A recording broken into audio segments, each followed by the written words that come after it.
Hi friends, hope everyone is fine and safe. In this video, I'm going to explain how to enable UEFI boot in ASUS motherboard. Actually, this is a ASUS Prime motherboard Z390A. We can see how to enable UEFI boot.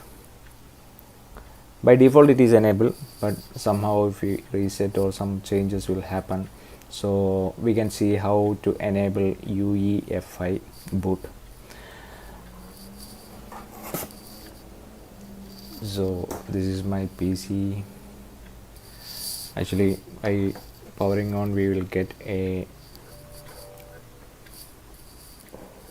command like to press F2 or delete key to enter the,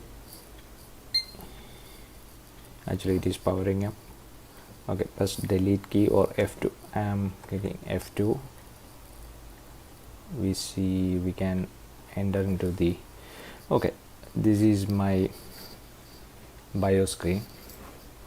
In this section we can see that boot priority. Actually I have connected on SSD and on DVD drive. Both are connected as SATA, and only legacy boot is enabled. So we need to go for the enabling, how to enable the UEFI boot. Here we can see a advanced option is there. I am selecting the advanced option, advanced mode. Okay, in the advanced mode several options are there.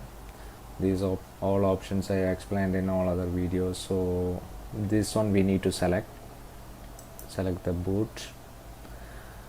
In the other ASUS other boards, we need to select the CSM, compatibility support module.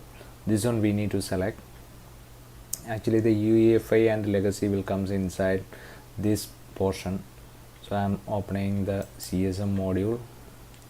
Here we can see launch CSM. Okay, it is enabled. While it is disabled, we need to enable it first, then only we can see these options. Boot device control. Here what the option selected is legacy optical ROM only, so I am selecting UEFI and legacy. Okay, boot from network devices. Here I am not using any network devices. If you want to use boot from network devices, suppose Winton or something like that, then you can go for the UEFI boot. That not required. Boot from the storage devices, that means from the CD drive or pen drive or all those things. Maybe nowadays we are mostly using that devices, pen drive, boot drive, pen double, CD, DVD drive, etc. So this thing also I am going to select UEFI only. Actually PCI card, this thing legacy only. I am not using any legacy options. I'm not using any PCI card here.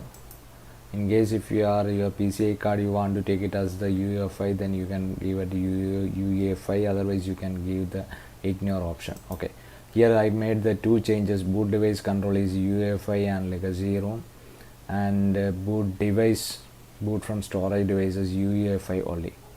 Okay, this is the only two changes I made. Then I can go to the previous menu. Here nothing to change, just I am showing what are the contents here. Boot log, boot display, fast boot is enabled, all those things, nothing to do from here. Actually after that we can go exit from this screen.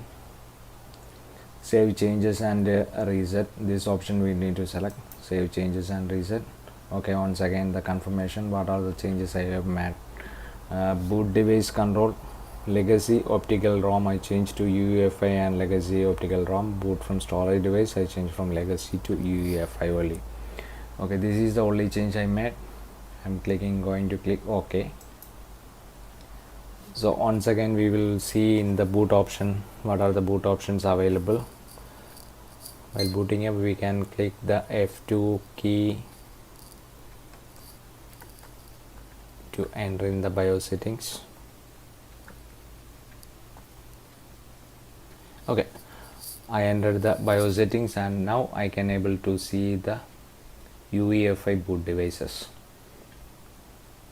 It's I have connected the UEFI Intel storage. This is the on HDD I have connected, and this is the on DVD drive on. Yeah, this is another on second hard disk I connected. These are the options I can available here. At the same time, we can go to the boot menu as well.